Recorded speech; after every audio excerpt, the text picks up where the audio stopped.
Alright guys, so this next topic is kind of, it's going to be two parts because there's a serious side to this and then there's like a, this is ridiculous, how could you think that this would work?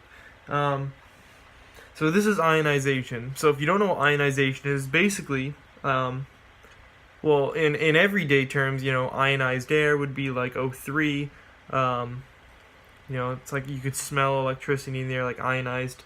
And there's other purposes of it, like if you look up air ionizer, you know, there's a bunch of products out there, but it's not what I'm talking about. So ionization, and what I'm talking about is laser-induced optical air breakdown is a more specific term. Basically, you can take a laser, and if it has enough power, typically it needs to be pulsed, you can focus it down to a point, and it'll actually move the electron to in nitrogen or oxygen to its highest energy level, and then as it falls back down, it'll make light, and you'll see a dot of light. But it can't just be any laser. It has to be really freaking powerful. Did I know that at the time? No. So this brings us to this idea. The first thing we designed was this. Okay, ultrasonic sensor on all sides, and the display would actually come out of the top. And inside of here, we had our controls. You know, we did a power supply in the box that converted, you know, your wall to 15 volts so that you wouldn't have to have a box plug or whatever.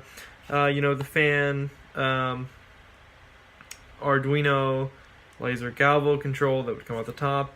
And then up here, one of the things that we first struggled with was, so to move a laser beam in 3 dimensions, you have your laser galvo, which can move it in the X and the Y, right?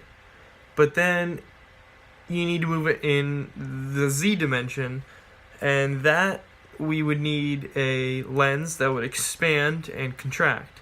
The contracting lens would be fixed, or the other way around, doesn't matter. And basically, you can move the expanding lens back and forth really fast, and you have your Z direction. Now, how do you do that?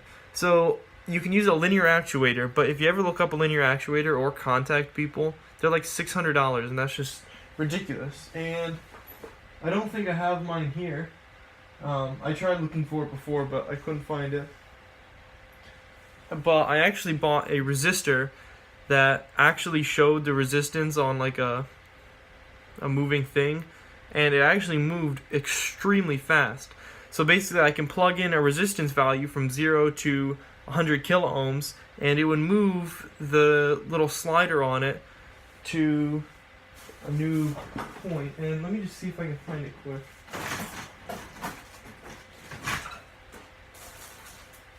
It was, okay, maybe it's really gone. Oh no, wait, here.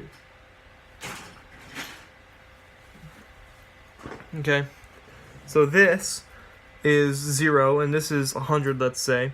And if I wanted to move it to 75, it would go really fast to 75, really fast to 4, and I could just keep changing this, and I can mount something to this here.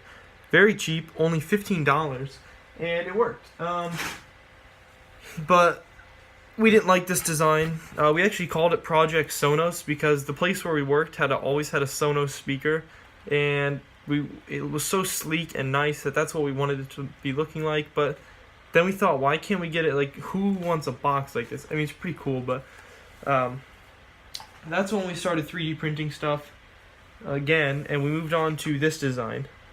So there you see Tom, and this is infrared sensing, and then here's fans, a power button, a DC jack, and then the inside. So in here you have an Arduino, the laser that we thought could ionize, RFID would sit right up here because we thought that would be a new way of you know, getting data, and it still can be. I'm still working out that stuff. There's SD card slots, and yeah, and then in here there would also be like the laser galvo was down here, and power converters in here. So everything was thought through nice, except for the actual ionization part. And this looks very sleek. We actually had a patent attorney on this before we realized our idea was garbage. And the reason for that was we tried to use this laser to ionize air. A 500 milliwatt infrared laser. Oh boy. You can't ionize air with 500 milliwatts. It doesn't work. You need a megawatt per cubic centimeter, I think is what the actual number is. I'm not sure on that. I could be wrong. And for that alone, you would need a pulse laser. That's a continuous wave laser. So basically what I'm saying is the laser needs to be 30 times bigger than that and a million times more powerful, okay? So that just didn't work. And at that time, I kind of, didn't want to work with this business partner anymore. Still smart, and in fact, the reason I lack creativity for my other designs now, but they're more logical, is because I don't have him with me. And yeah, but we'll move on to my search for ionizing lasers in the next video. But basically, I tried buying one. You can't buy them; they're just too expensive, tens of thousands of dollars. So I had to find one, and when I finally did find one, I realized I had to use high voltage, like really high voltage. I'm talking 15,000 volts. And this is going to be a long video for next time, but yeah, guys, that's basically, if you're working on a design right now and the laser is smaller than your hand and you think you're going to ionize air, think again, because you're not, and give up, because it's not worth your time to try and continue and find a way. So yeah, guys, that's ionization part 1.